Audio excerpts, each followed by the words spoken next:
Welcome. This is the review for Banshee, the 2025 edition, with the mini comic book collection of 6 figures they're doing. Yeah, this is the gimmick for these, is they come with like this little miniature comic book. It's not a real comic book that you can really open. It just says Marvel Legends series on the back. This is the giant size X-Men 1975. This is where that comic comes from.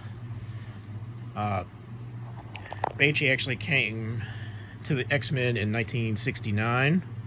The giant size X-Men from 75. He has the brother Black Tom Cassidy that was featured in Deadpool 2 that they made a lot of jokes about because of his name being Black Tom. We got to see Banshee in X-Men the Animated Series because he was with Moira Taggart. You saw him in X-Men First Class, and his powers basically worked. If you've seen that movie, they work exactly the same way as they do in the comics. He does like a sonic scream, which activates these wing things that he has, where he kind of floats like a flying squirrel. He is on a pinless body type.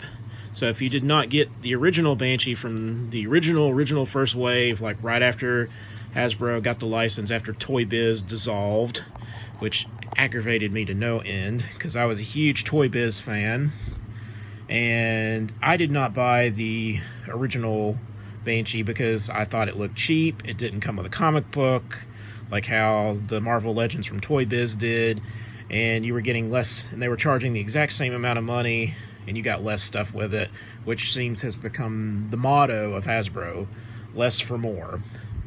And so that's becoming an issue there. He does have the ab crunch and he can swivel at the waist, but because of the way they've got this the flying squirrel wings here, they're like fused into the wrist and into the top of the calf on the leg, so you're only going to be able to get so much movement. Now it does come loose from the ribs. It actually has like a peg hole, so you can give it a little bit more wiggle way to try to get those arms like all the way up or all the way down, or try to get these legs in more poses, because if you leave them pegged into the ribs, eventually you're going to end up ripping, because this is made out of like a cheap cloth material, like how they make those like cheap Halloween costumes for kids. It's made out of that same type of material, so it'll like rip really easy. So it's either going to rip here or here if you try to move this, even though it's fully articulated. So that's almost the joke of this figure, is that it's fully articulated, but these squirrel wings make it impossible to, at least I don't think you can take these out. I feel like there's like some kind of swivel in there, but I may just be actually breaking it. But I don't want to, considering how much these figures cost now. Like I said, it comes with the mini comic book, but the other accessory, it does come with the additional head that the first run of this figure did not come with. So he's doing his sonic screen face, so you could put that on him and put him on like a stand where he's doing the sonic scream while floating.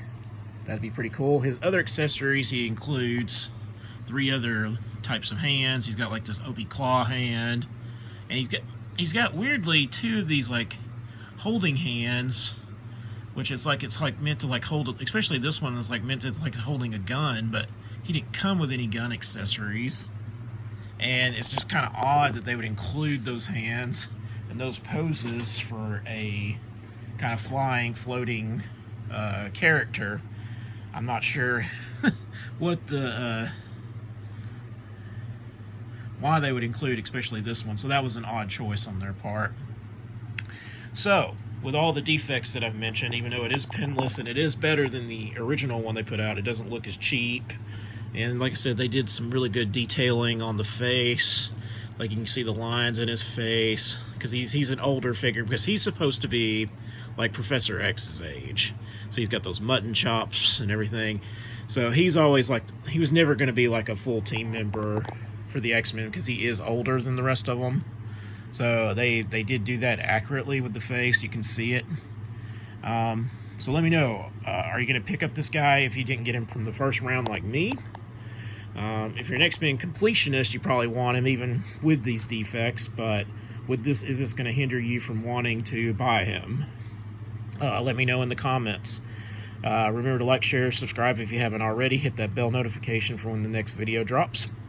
And as always, thank you for watching.